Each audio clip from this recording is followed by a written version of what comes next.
WikiLeaks with another giant revelation.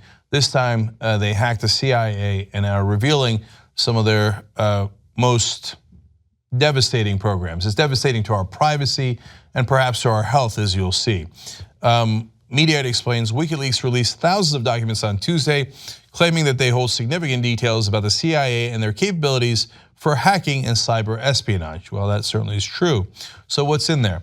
The documents contain information about various infiltration codes, cyber warfare strategies, and the ability to turn phones and TVs into recording devices. WikiLeaks said in a press release that they obtained this information from an isolated high security network at the CIA's Center for Cyber Intelligence. Man, those guys at the CIA gotta be pissed. They're supposed to be the guys who, guard all these secrets, and they bungle it into the WikiLeaks. And people are going to want some sort of accountability here, which of course the CIA does not want, and that is going to lead to more anger on their end. Now, why are they going to want accountability? Well, when we explain the details of what they can look into here, you're not going to be comfortable about it. The CIA, according to Mediaite, had created in effect its own NSA with an even less accountable and without publicly answering the questions as to whether such a massive budgetary spend on duplicating the capacities of a rival agency could be justified. So if you weren't already mad about the invasion of privacy, they also misspent your money and are now doing what the NSA is already doing, which is already, in not just my opinion, but the opinion of some judges, unconstitutional. But we all merrily go on anyway. So let's get to the details. Now we go to the New York Times. Among other disclosures that, if confirmed, would rock the technology world, the WikiLeaks release said that the CIA and allied intelligence services had managed to bypass encryption on popular phone and messaging services such as Signal, WhatsApp, and Telegram. According to the statement from WikiLeaks, government hackers can penetrate Android phones and collect audio and message traffic before encryption is applied. So oftentimes these companies will say, and that's great, they say, no, we won't turn over the records to the authorities. Now, with warrants, they eventually oftentimes do, but if you're going on a fishing expedition, we're not going to allow that. Well, apparently the CIA has figured out how to get the information before it's encrypted. So whether it's a phone call, it's a text message you sent, or it was a message that you sent on one of those popular apps you thought was safe, not safe after all. It only gets worse and worse. One of the programs, codenamed Weeping Angel, uses Samsung smart televisions as covert listening devices. According to the WikiLeaks news release, even when it appears to be turned off, the television operates as a bug, recording conversations in the room and sending them over to the internet to a covert CIA server. So it goes through the internet to the CIA server. You don't have to be using it. It doesn't have to be on. It's a bug in all your homes if you've got a smart TV, let alone the things that they're capturing from your phone. So when people said this in the past, they'd say, oh no, don't be ridiculous. That's just the stuff of fantasy and movies. Nope, it turns out they've been doing it all along. By the way, the New York Times talked to a former intelligence official who looked at the documents and said, they look authentic. They look exactly how we wrote them, we would write them.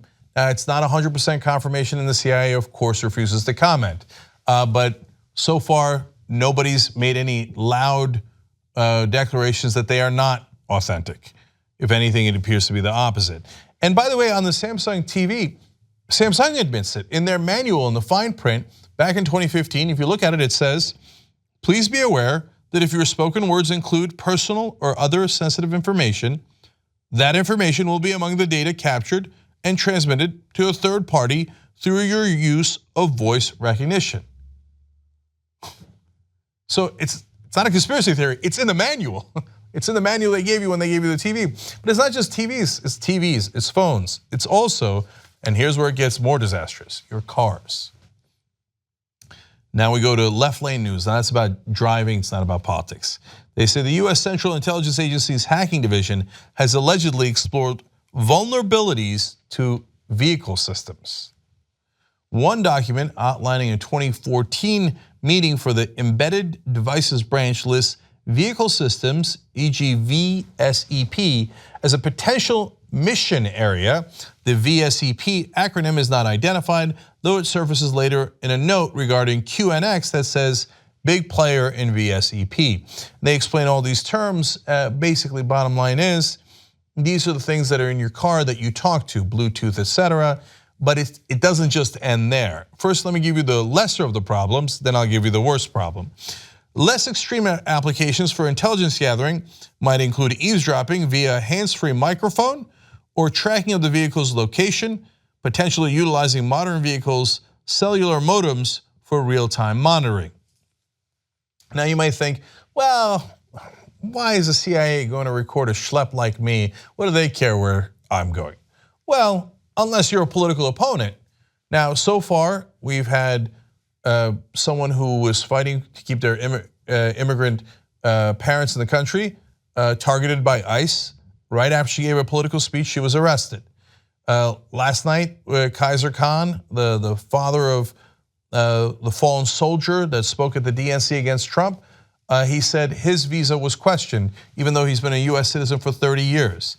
The Trump administration calls journalists the enemy of the state, enemy of the people.